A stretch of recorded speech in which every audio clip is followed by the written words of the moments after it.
శరీరం మొత్తాన్ని అతలాకుతలం చేసే ఈ దగ్గు వచ్చిందంటే ఓ పట్టాన పోదు. దగ్గు రావడానికి ఎన్నో కారణాలున్నాయి. శ్వాస మార్గం ద్వారా ఏవైనా అవాంఛిత పదార్థాలు లోపలికి ప్రవేశిస్తున్నప్పుడు వాటిని బయటకు పంపించేందుకు మన శరీరం చేసే బలమైన ప్రయత్నమే దగ్గు.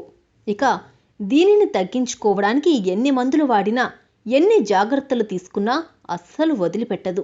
అయితే ఇప్పుడు చెప్పుకోబోయే సింపుల్ చిట్కాల ద్వారా సమస్యను తగ్గించుకోవచ్చు. అందులో ముందుగా అల్లాన్ని చిన్న చిన్న ముక్కలుగా కోసి నీటిలో వేయండి. ఆ తర్వాత నీటిని బాగా మరిగించండి.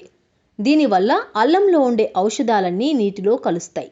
ఈ అల్లం నీరును రోజుకు 2-3 సార్లు తీసుకుంటే దగ్గు నుంచి పూర్తి ఉపశమనం కలుగుతుంది. అలాగే వెల్లుల్లిని బాగా నూరి గంటకొకసారి దాని వాసన పీలిస్తే మంచి ఫలితం ఉంటుంది. అప్పుడప్పుడు వెల్లుల్లి రెబ్బల్ని నమిలి మింగడం వల్ల కూడా దగ్గు తగ్గుతుంది. అదేవిధంగా కఫం దగ్గుతో బాధపడుతున్నట్లయితే గోరువెచ్చని నీటిలో ఉప్పు వేసి కలపండి. ఆ నీటిని నోటిలో వేసుకుని బాగా పుకిలించండి.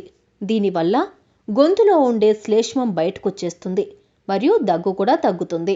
మరియు శ్వాసపై నియంత్రణ ద్వారా కూడా దగ్గును తగ్గించవచ్చు. ఇందుకు మీ ముక్కు ద్వారా లోతుగా శ్వాస పీల్చండి. అలా 2 సెకండ్ల పాటు ఉంచి గాలిని బయటకు వదిలేయండి. దీనివల్ల కొద్ది క్షణాల్లో దగ్గు నుంచి ఉపశమనం పొందొచ్చు. ఇక రాత్రి నిద్రించే ముందు కొద్దిగా పసుపు తీసుకుని అందులో నీళ్లు కలిపి ఉండలా చేసి మింగి పడుకోవాలి. ఇలా చేయడం వల్ల కూడా దగ్గు నుంచి విముక్తి పొందొచ్చు. లవంగం బుగ్గన పెట్టుకున్న దగ్గు తగ్గుతుంది.